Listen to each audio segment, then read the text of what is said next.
సరిగా ఉపయోగిస్తే, మంచి మాటలు పలికితే, యథార్థమైన మాటలు పలికితే, ఆరోగ్యకరమైన మాటలు పలికితే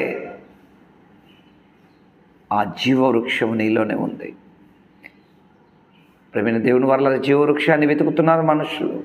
అబ్బా, ఇప్పుడుంటే నేను కూడా తిని బ్రతికేవాడిని కదా, ఇప్పుడు బ్రతుకు, ఎవరొద్దన్నారు నిన్ను? సాత్వికమైన నాలుక జీవవృక్షము.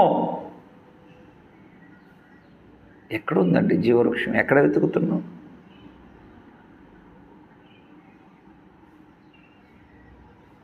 ఏదైనా తోటలో లేదే, ఏదైనా తోట లేదే, ఇప్పుడు ఈడెన్ గార్డెన్ అని వెతుకుతున్నావా? ప్రభు అన్నాడు, పరదైషులో ఉన్న జీవవృక్ష ఫలాలు. ఇప్పుడు నేను పరదైషుకి ఎలా వెళ్ళాలి అనుకుంటున్నావా?